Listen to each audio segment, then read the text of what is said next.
Assalamualaikum warahmatullahi wabarakatuh. Selamat pagi anak-anak sekalian mahasiswa jurusan PAI semester 7 Fakultas Tarbiyah dan Ilmu Keguruan Universitas Islam Negeri Syekh Ali Hasan Ahmad Ad-Dari Padang Sidimpuan. Selamat berjumpa kembali di kali ini pertemuan keempat dari rangkaian pertemuan kita di kelas psikologi agama selama satu semester ini. Di pertemuan ini kita akan membahas tentang asal-muasal munculnya jiwa keagamaan pada anak dan remaja. Jadi banyak psikologis di seluruh dunia yang sepakat bahwa kita ini sebenarnya punya kebutuhan yang melampaui kebutuhan fisik saja, seperti makan, minum, dan pakaian misalnya.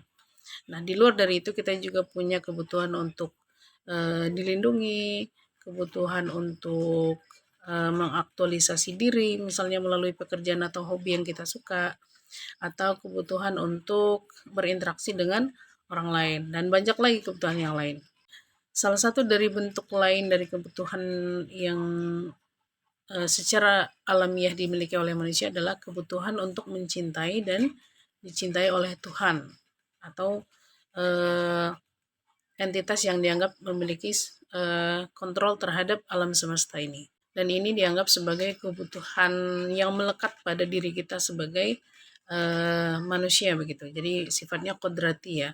Dan biasanya ini juga dianggap sebagai sesuatu yang universal di kalangan manusia dan berbagai kelompok dan golongan. Namun, bagaimana asal muasal munculnya kebutuhan ini? Nah, inilah yang kemudian mencoba ya dijelaskan oleh berbagai teori. Salah satunya adalah teori monistik. Teori monistik ini asal katanya mono ya. Mono kan artinya satu. Jadi silahkan dihubungkan sendiri arti kira-kira teorinya ini akan berhubungan dengan apa. Jadi teori ini secara umum mengatakan bahwa sumber kejiwaan agama adalah satu sumber kejiwaan. Sekali lagi teori ini berpendapat bahwa sumber kejiwaan agama adalah satu sumber kejiwaan. Dan di bawah payung teori monistik ini ada banyak lagi nih cabang-cabang teori-teori yang lain yang kemudian berusaha menjelaskan pendapat umum tadi bahwa sumber kejiwaan agama adalah satu sumber kejiwaan. Nah, satu sumber kejiwaan inilah yang kemudian berusaha dijelaskan oleh teori-teori ini. Salah satunya adalah teori Thomas van Aquino. Secara umum, Thomas van Aquino mengatakan bahwa agama adalah berasal dari cara berpikir manusia. Kemudian ada Friedrich Hegel yang mengatakan bahwa agama bersumber dari pikiran yang benar. Jadi ini masih agak sejalan dengan yang disampaikan oleh Thomas van Aquino tadi, yang mengatakan bahwa agama berasal dari kemampuan berpikir manusia. Kemudian selanjutnya Friedrich Schleiermacher mengatakan bahwa sumber keagamaan adalah rasa ketergantungan yang mutlak terhadap kekuatan besar yang ada di luar diri manusia. Kemudian Rudolf Otto mengatakan bahwa sumber kejiwaan agama adalah rasa kagum. Basically adalah rasa kagum terhadap sosok yang benar-benar beda gitu dari yang lain. The Holy Other ya. Dia menyebutnya sebagai The Holy Other. Sosok atau entitas yang benar-benar keberadaannya itu beda dari apapun yang pernah ada ya.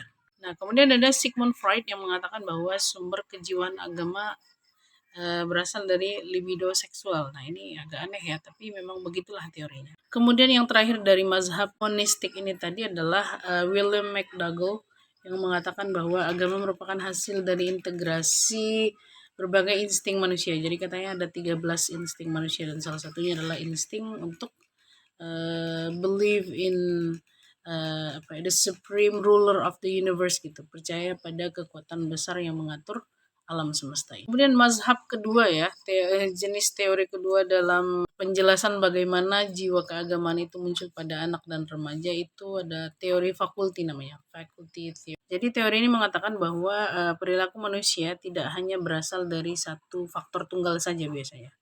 Nah, apapun perilaku kita katanya bisa dijelaskan oleh tiga hal. Yang pertama ada cipta, pikiran ya, kemudian ada rasa, emosi, dan karsa, keinginan.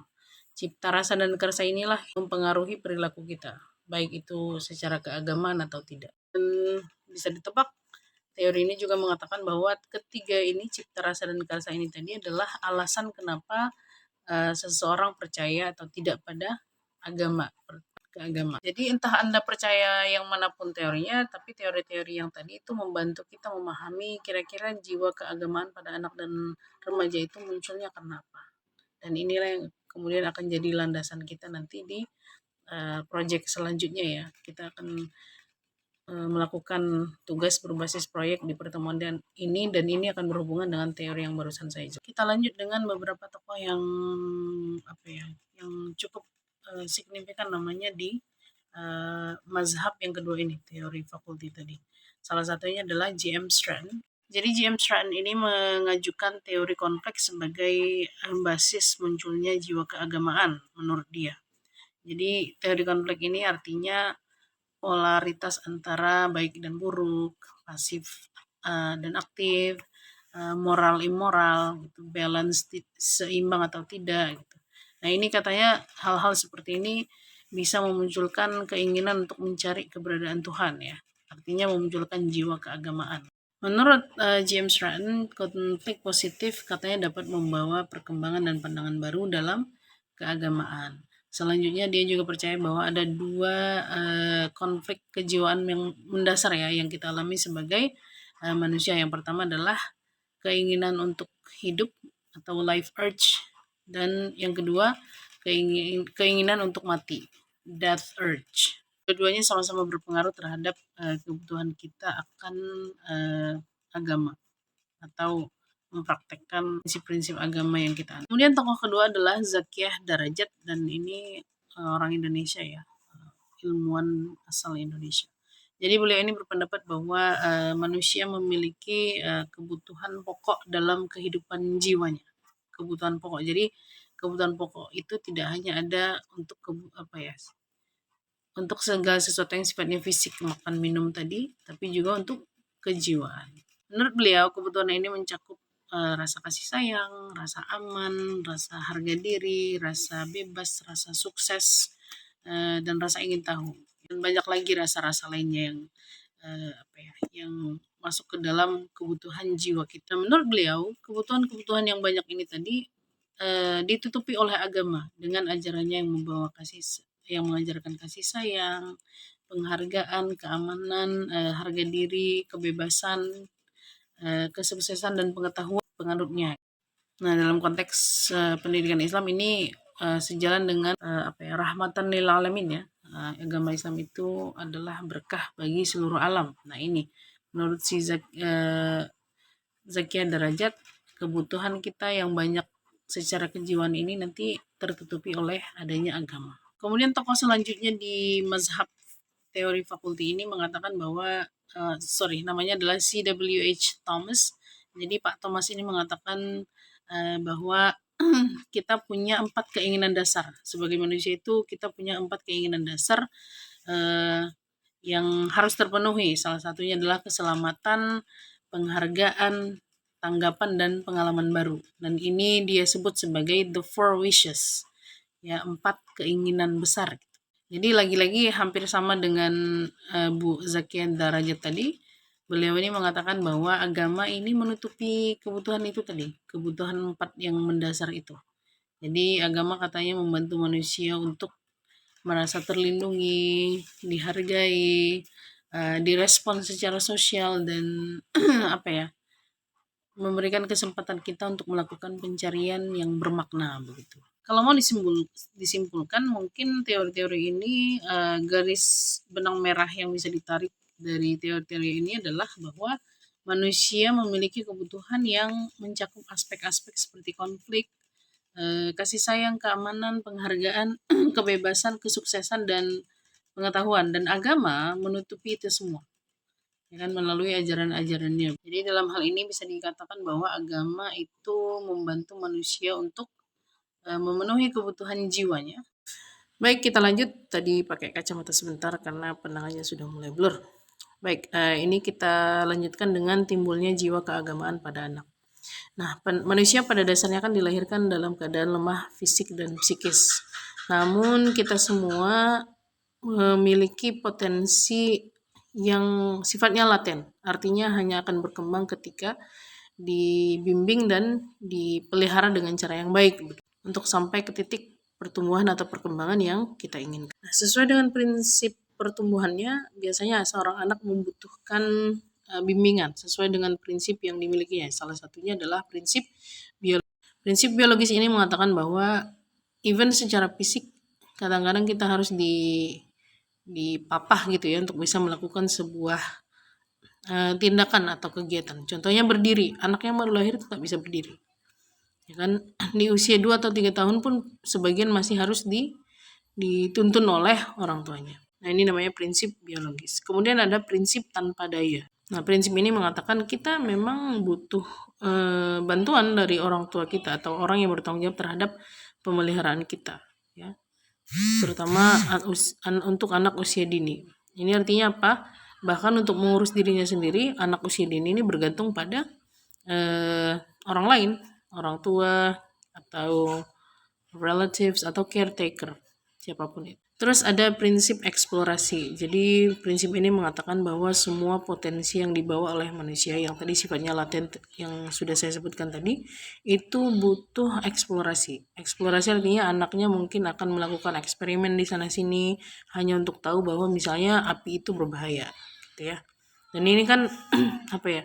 Titik-titik kecil yang kemudian akan menjadi garis ketika disatukan dalam konteks perkembangan anak. Titik-titik ini merepresentasikan ya, mewakili semua pengalaman yang mereka dapatkan atau pengetahuan yang mereka dapatkan dari hasil eksplorasi.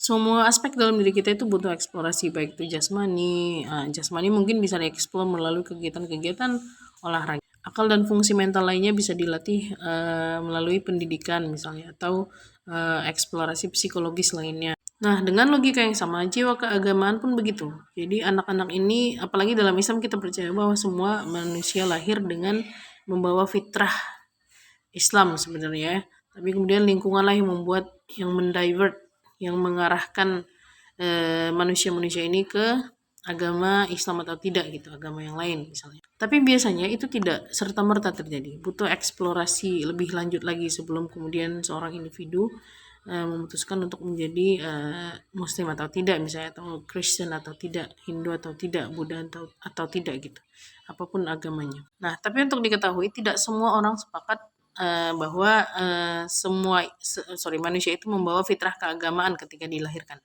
Sebagian berpendapat bahwa agama itu justru ditemukan setelah mereka melakukan eksplorasi, ya. Eksplorasi artinya setelah mereka berinteraksi dengan orang banyak, setelah mereka mendapatkan modeling dari orang-orang terdekat misalnya. Itu semua bentuk-bentuk eksplorasi yang bisa membawa seseorang ke arah agama begitu. Nah, baik untuk di menit keberapa ini dari video kita ini, saya ingin Anda mempost video ini sebentar dan pikirkan kira-kira menurut Anda, kalau Anda percaya bahwa manusia itu dilahirkan dengan fitrah keagamaan, apa tanda-tanda keagamaan pada bayi? Nah, ini mohon you can think about this question, dan it doesn't have to be correct. Yang penting coba dulu dijawab dan jawabannya ditaruh di kolom komentar ya, seperti biasa. Jawabannya ini bisa diambil dari hasil observasi Anda atau pengetahuan pre-existing knowledge Anda yang mungkin Anda dapatkan di pesantren sebelum masuk ke kampus, atau hasil dari membaca artikel yang pernah Anda lakukan di semester-semester sebelumnya. So whatever it is, go ahead, use your knowledge to answer the question.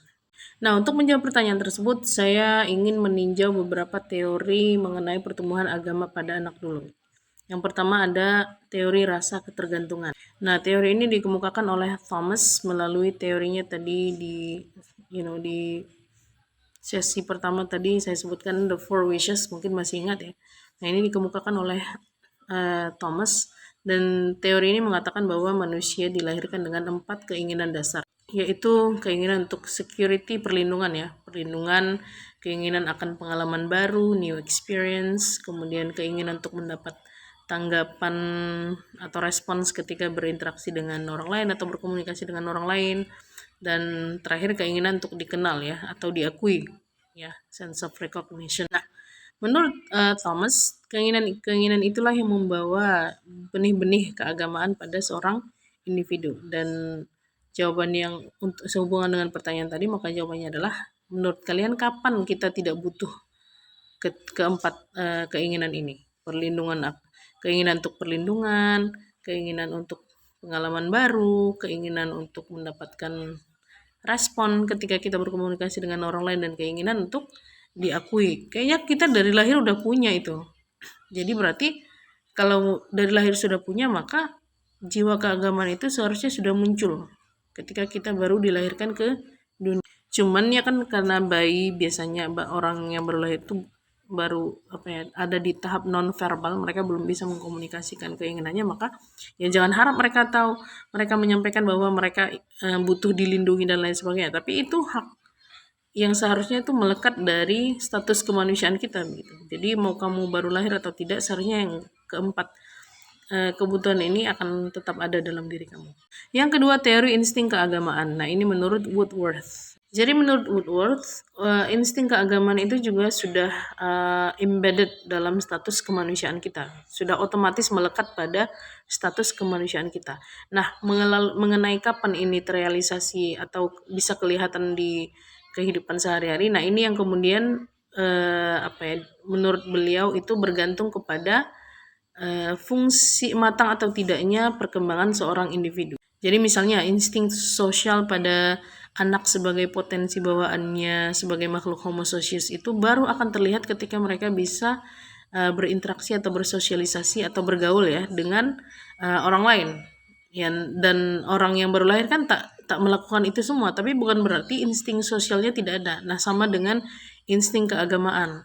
Insting keagamaan ini sebenarnya sudah melekat dalam diri kita, namun baru akan terrealisasi ketika kita sampai di titik-titik perkembangan yang lebih lanjut lagi. Jadi intinya insting keagamaan ini menurut Woodworth itu bergantung kepada kematangan fungsi lain. Ya. Dua teori ini sepertinya sama-sama sepakat bahwa mengatakan bahwa jiwa keagamaan pada anak usia dini itu sudah ada semenjak mereka lahir. Namun baru akan terlihat ketika mereka ada di fase perkembangan tertentu. Nah, ini tergantung individunya. Ini soalnya tahapan perkembangan itu juga kan beda dari individu ke individu yang lain. So, whatever it is, yang penting dua teori ini sepakat bahwa insting keagamaan atau jiwa keagamaan itu sudah melekat dalam status kemanusiaan kita. Tapi tentu saja di teori apapun itu selalu ada kontroversi ya, dan kontroversi untuk dua teori ini juga lumayan banyak. Namun kita tidak punya waktu untuk membahas kontroversinya. Nah, ini pokoknya untuk pertemuan ini kita hanya akan bahas titik temunya saja. Nah, sekarang kita lanjut dengan tahapan perkembangan agama pada anak-anak. Nah, menurut Ernest Hams, perkembangan agama pada anak-anak itu melalui beberapa fase katanya. Yang pertama itu ada fase the fairy tale. Ya, fairy tale ini apa ya bahasa Indonesianya ya? Fairy tale itu dongeng tentang peri, kerajaan dan lain sebagainya. Tapi inilah nama fasenya fase the fairy tale. Fase dongeng begitu ya. Nah, ini biasanya dimulai pada saat individu berada di tingkatan anak usia dini, di tahapan perkembangan anak usia dini. Anak usia dini itu secara definisi di Indonesia itu 0 sampai 6 tahun. Nah, kenapa disebut dengan fairy tale stage, level dongeng atau tingkat dongeng? Karena pada saat ini imajinasi kita konsep kita mengenai Tuhan dan agama itu lebih banyak dipengaruhi oleh fantasi dan emosi. Kenapa begitu? Karena ya ketika kita mendengar cerita di tahap ini, ketika seorang anak mendengar cerita tentang surga dan neraka misalnya, mereka belum punya kecerdasan intelektual yang cukup untuk menganalisis bagaimana caranya bisa nyampe ke surga dan neraka itu. Yang mereka tahu adalah surga dan neraka itu tempat yang entirely different from each other. Satunya indah, satunya lagi miserable gitu. Selesai dengan level fairy tale, masuklah ke level realistik namanya ya, ke tingkat kenyataan gitu. Nah, di tingkat ini mulailah anak-anak masuk SD misalnya, dan mereka akan belajar bahwa ini mulai SD sampai adolescence ya, remaja ya, usia remaja. Mulailah anak-anak sadar bahwa ternyata surga dan neraka ini itu tidak diciptakan begitu saja, tapi memang dijadikan sebagai reward atau punishment bagi mereka-mereka yang melaksanakan atau tidak melaksanakan perintah Tuhan. Mulai juga lah mereka belajar tentang apa saja yang wajib, ibadah wajib yang dilakukan dalam Islam misalnya, dan apa ganjarannya bagi mereka-mereka yang tidak melaksanakan kewajiban ini begitu. Kemudian mereka juga belajar bahwa ada ribuan cara kayaknya dalam agama itu yang bisa mengantarkan kita ke surga, tapi ribuan juga cara yang bisa mengantarkan kita ke neraka, dan itu semua ada di hadapan mereka sehari-hari begitu. Nah, ini biasanya mereka dapatkan di sekolah, di keluarga, dari apa namanya teman-teman dan lain sebagainya. Kemudian masuklah ke tingkat individual stage. Nah, di tahap ini mereka sudah mulai menghubungkan konsep keagamaan dengan kepekaan emosi. Nah, anak-anak yang biasanya di usia remaja itu memiliki kepekaan emosi yang luar biasa sensitif ya. Dan apa-apa tuh akan dihubungkan dengan emosi di masa remaja. Nah, apa-apa ini termasuk agama nih. Jadi mulailah di sini mereka paham bahwa ada ibadah-ibadah tertentu yang mungkin menenangkan batin, ada tindakan-tindakan tertentu yang bisa bikin kita tidak tenang tidurnya dan lain sebagainya. Nah, biasanya tahapan ini berlanjut sampai usia dewasa dan sampai dewasa akhir, sampai kita meninggal gitu. Nah, disinilah kita kemudian belajar bahwa dosa itu berkorelasi positif atau negatif dengan kesejahteraan psikologis misalnya, ya kan? Nah, ini kalau kamu sudah ada di tahap ini berarti kamu sudah ada di tahapan individual stage namanya, dimana kamu mengartikan konsep-konsep keagamaan itu ke dalam pengalaman emosional pribadi. Ketika tahapan perkembangan ini akan dilalui oleh setiap individu ya, dan kita mungkin sudah ada di tahapan ketiga yaitu individual stage tadi, tapi in case kamu masih ada di tahapan kedua yaitu the realistic stage, maka kamu mungkin harus mulai mempelajari bagaimana cara menghubungkan konsep keagamaan dengan konsep emosi ya atau perasaan untuk bisa masuk ke stage yang berikutnya itu the individual stage. Next kita akan bahas mengenai sifat-sifat agama pada anak. Nah, ketika anak-anak sudah punya jiwa keagamaan tersebut, bagaimana sifatnya? Nah, ini yang akan kita bahas. Yang pertama tuh ada sifat unreflective, artinya tidak mendalam dia, hanya sekedar saja. Karena mereka masih ada di fairy tale stage. Ya sama seperti namanya, sifat unreflective ini mengatakan bahwa anak-anak memang tidak punya konsep yang mendalam mengenai konsep ketuhanan dan keagamaan. Jadi misalnya ini bisa dicontohkan dengan cerita tentang anak yang mendengar cerita bahwa Tuhan itu mengabulkan semua permintaan. Dan kemudian kebetulan dia berdiri sebuah toko mainan, dia pengen nih satu mainan dan orang tuanya tidak mau beli mainan itu. Karena dia sudah sempat beli mainan yang lain sebelumnya. Jadi karena dia pengen dia teringat pesan ayahnya yang mengatakan bahwa Tuhan itu mengabulkan semua permintaan. Dan dia dengan konsep yang sangat tidak mendalamnya berdoa kepada Tuhan untuk meminta mainan. Nah, ini adalah contoh bagaimana pemahaman anak-anak dalam konsep agama itu sangat dangkal gitu ya, dan cenderung ini sebenarnya sifat ciri-ciri kritis juga ini, cuman dia masih simple, masih sangat sederhana. Jalanlah dengan tingkat tahapan perkembangan kognitif mereka yang mungkin masih ada di tahap di mana mereka tidak bisa membedakan konsep yang abstrak dan konsep yang konkret begitu, termasuk Tuhan, bagaimana itu berbeda dengan orang tua mereka yang setiap hari ada di rumah, bisa mereka lihat, bisa mereka peluk, bisa mereka cium, dan lain sebagainya. Kemudian konsep keagamaan pada anak-anak itu juga sifatnya egosentris, artinya hanya berporos pada diri mereka. Jadi percaya atau tidak mereka pada konsep keagamaan itu kadang-kadang dipengaruhi oleh bagaimana kira-kira konsep itu menguntungkan mereka gitu. Tapi ini bukan dalam arti yang negatif ya, ini kan mereka masih dalam tahapan perkembangan gitu. Tapi memang gitu, sifatnya egosentris. Jadi ini contohnya gimana? Misalnya anak yang kena marah sama mamanya itu mungkin akan diam-diam ngadu nih sama Tuhan. Berharap Tuhan itu menghukum mamanya atau memberikan dia sesuatu yang bisa menghibur hatinya seperti mainan. Nah, ini kan egosentris ya. Dia tolak ukur kepercayaannya ini mungkin didasarkan pada kebutuhan pribadinya. Tapi there's nothing to worry about. Ini adalah tahapan yang sehat dalam perkembangan jiwa keagamaan anak-anak. Jadi kalau ini kejadian sama ponakan kamu atau anak kecil di sekitar kamu, maka jangan dimarahin karena ini dia masih dalam tahap mempelajari, menginternalisasi konsep keagamaan tersebut. Kemudian sifat yang ketiga adalah sifat antropomorfisme. Dan ini artinya anak-anak cenderung mengartikan konsep ketuhanan itu, bukan mengartikan ya, menghubungkan konsep ketuhanan itu dengan pemahaman mereka mengenai bagaimana cara dunia ini bekerja begitu. Jadi misalnya mereka tahu orang dewasa itu bekerja, punya pekerjaan, punya gaji, punya apa ya, kecenderungan yang berbeda terhadap sebuah tindakan misalnya. Jadi kalau anaknya ini makan es krim ketika sudah dilarang, sebagian besar orang tua mungkin akan marah. Nah, mereka akan menghubungkan konsep-konsep itu yang mereka dapat dari dunia nyata ke dalam cara mereka menginterpretasi Tuhan misalnya. Jadi tidak aneh kalau kita ketemu dengan anak-anak yang berpikir Tuhan itu rumahnya di atas.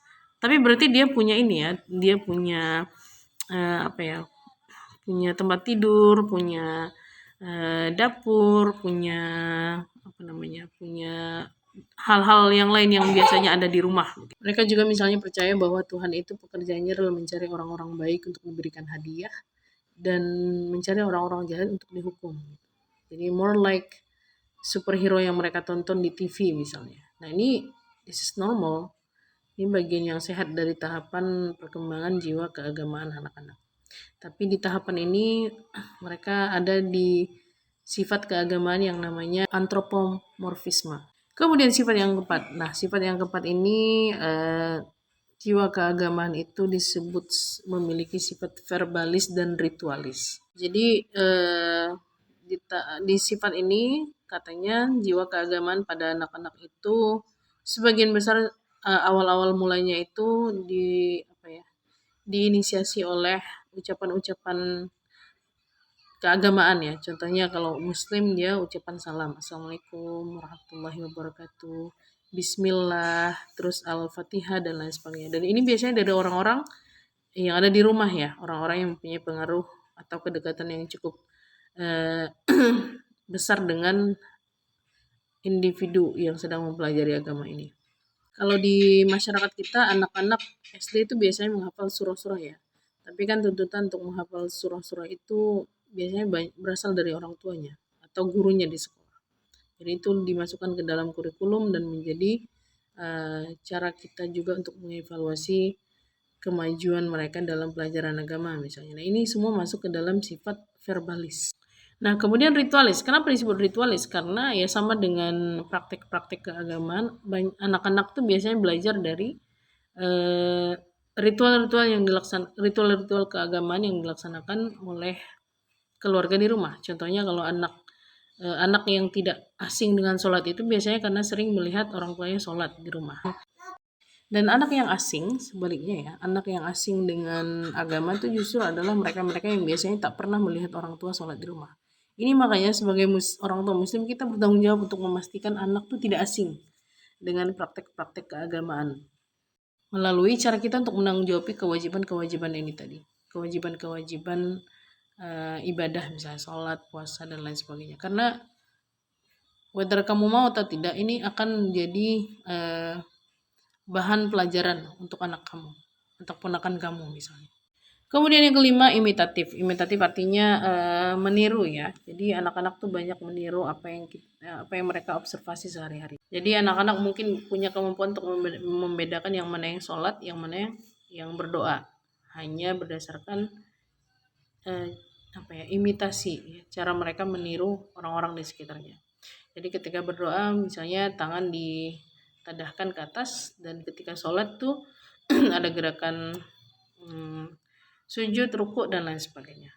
Kita lanjut dengan perkembangan jiwa keagamaan pada tahapan remaja. Nah, di tahapan ini sudah memasuki tahapan progresif sebenarnya, sudah cukup maju ya, sudah cukup advance. Nah, karena pada tahapan remaja biasanya perkembangan jasmani dan rohaninya juga sudah maju, maka perkembangan jiwa keagamaan juga di tahapan ini sudah sejalan dengan tahapan perkembangan jasmani dan rohaninya tadi. Perkembangan jiwa keagamaan pada remaja itu ditandai oleh beberapa faktor. Salah satunya adalah pertumbuhan pikiran dan mental seorang remaja. Di level perkembangan di mana mereka sudah mulai punya pemikiran kritis, maka mulailah mereka mempertanyakan banyak hal mengenai agama, misalnya bagaimana ada kontradiksi-kontradiksi tertentu.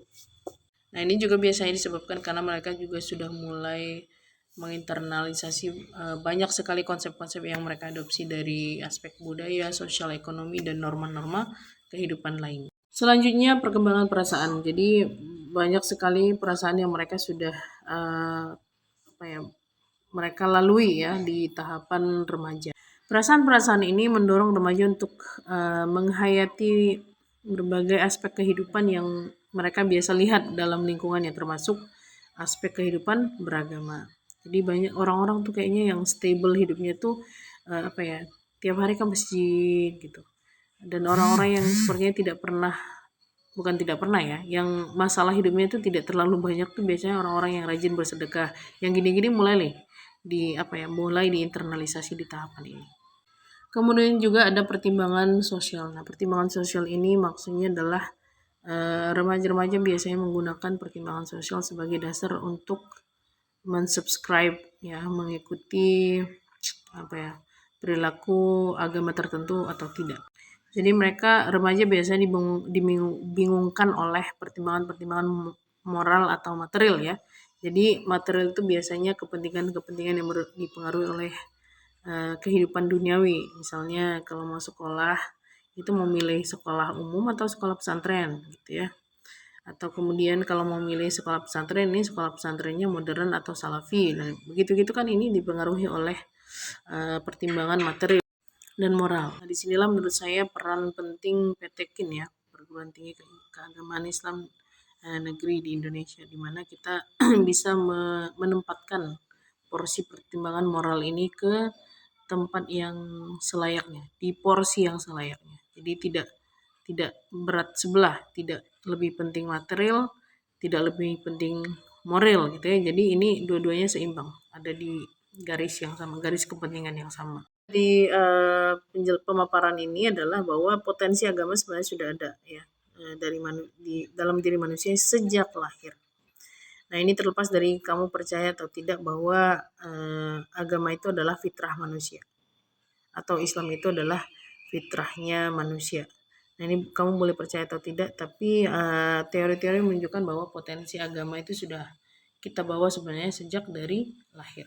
Namun fitrah ini, potensi ini kemudian baru akan terdevelop dengan baik ketika kita sudah mendapatkan bimbingan dan pemeliharaan dari orang-orang sekitar kita. Dan our main caretaker lah ya, bisa orang tua, wali, atau teman-teman, dimana kita biasanya bersosialisasi. Tadi kita sudah membahas beberapa teori mengenai pertumbuhan agama pada anak-anak yang meliputi rasa ketergantungan, insting keagamaan, terus perkembangan agama pada tingkatan tertentu ya.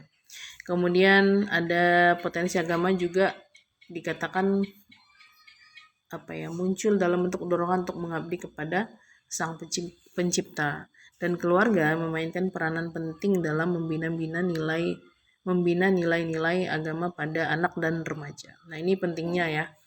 Kenapa orang tua itu wajib mengenalkan agama pada anak sedini mungkin, karena memang anak itu mulai menginternalisasi nilai konsep-konsep agama itu sejak lahir sebenarnya. Nah, kalau dalam Islam justru sebelum lahir pun udah mulai ya, dalam kandungan pun sudah mulai. Nah, konsep keagamaan pada anak cenderung bersifat verbalis dan ritualis dengan peniruan dan pengaruh lingkungan yang sangat-sangat signifikan. Perkembangan agama pada remaja itu dipengaruhi oleh pertumbuhan pikiran, perasaan, pertimbangan sosial, terus juga perkembangan moral mereka. Jadi memang perkembangan kognitif, moral, keagamaan itu sejalan sifatnya. Jadi anak yang baru lahir itu tidak akan mungkin perkembangan keagamannya misalnya sudah 100%, tapi kemudian perkembangan fisik dan kognitifnya masih 1%. Nah, itu nggak mungkin. Dia sejalan. Jadi sama-sama berkembang, sama-sama dalam tahapan tertentu misalnya. Remaja seringkali mengalami konflik antara kepentingan moral dan material, dan ini mempengaruhi jiwa keagamaan mereka.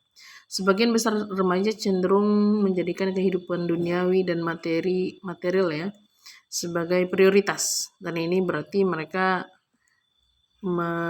mengesampingkan perkembangan moral mereka. Perkembangan moral ini dapat mencakup berbagai tipe moral. Ada yang self-directive, ada yang defiant. Ketika agama pada anak-anak itu cenderung bersifat verbalis dan ritualis, maka pada remaja ini sifatnya dipengaruhi oleh perkembangan pikiran, perasaan, pertimbangan sosial, dan moral. Dan ini adalah yang membedakan sifat-sifat yang membedakan antara perkembangan jiwa keagamaan pada anak-anak dan remaja. Nah, sebelum saya tutup video ini, saya akan memberikan Anda pertanyaan yang harus Anda jawab nanti di kolom komentar.